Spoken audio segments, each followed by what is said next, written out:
Welcome to Solanki education digital. બાળકો, ચાલો આજે આપણે શીખીશું ધોરણ 7 ગાલા ગણિત સ્વાધ્યાય પોથી પાઠ છે ચોથો, સાદા સમીકરણ. નીચેના સમીકરણનો ઉકેલ શોધો. પહેલું, 2x + 13 બરાબર -7. તો અહીંયા જો ચલની કિંમત આપણે બહાર કાઢીશું. આ -7 છે, આ 13 છે, તે આ સાઈડ આવી જશે એટલે કેવા થઈ જશે? માઇનસ, એટલે 13 -13. 2x વત્તા એટલે 7 ને 13 કેટલા થાય? 20. પણ કેવા આવશે? ઓછા, ઋણ આવશે ને, એટલે મોટી સંખ્યાની નિશાની. એટલે x ની કિંમત બહાર કાઢીએ તો 20/2. 10 દુ 20 એટલે કેવા આવશે? ઓછા, ઓછા માઇનસ છે ને, એટલે x બરાબર -10. બીજું, 3a - 5 બરાબર 16. તો 3a આ 16 તો અહીંયા જ રહેશે, આ બાજુ આવશે તો શું થઈ જશે? સરવાળો. 16 ને 5 કેટલા થશે? 21. હવે a ને બહાર કાઢ્યા, 21/3. 3 સત્તા 21 એટલે a બરાબર આવશે 7. બીજું, -2x + 3 બરાબર 7. તો અહીંયા જુઓ, આ 2x આપણે બહાર કાઢી લઈશું. 7 ના 7 બેઠા, આ બાજુ આવી જશે 3, તો કેવા થઈ જશે? ઋણ, એટલે -3.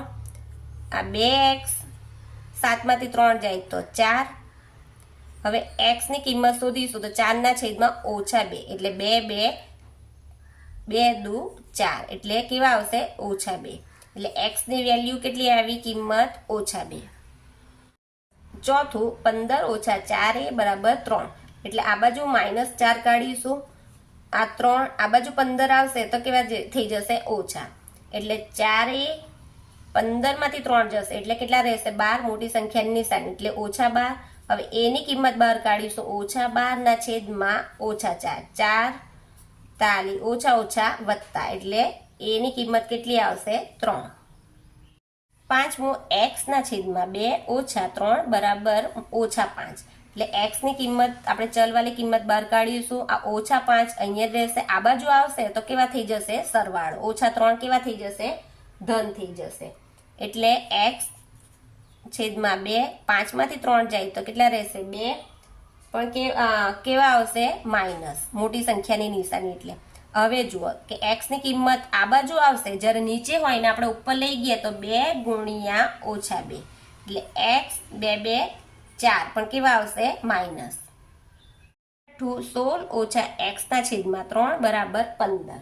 તો અહીંયા કેવી રીતના આવશે? 3. આ 15 આ બાજુ આવશે 16 તો કેવા થઈ જશે? માઇનસ, એટલે x/3 16 માંથી 15 જાય તો કેવા આવે? -1. એટલે -x બરાબર, માઇનસ ને તો નહીં આપીએ પણ અહીંયા -1 3. એટલે આ x કોઈ દિવસ માઇનસ નહીં આવે એટલે અહીંયા 3 ને માઇનસ આપીશું. એટલે x ની કિંમત કેવી આવી? -વત્તા, એટલે x ની કિંમત આવી +3.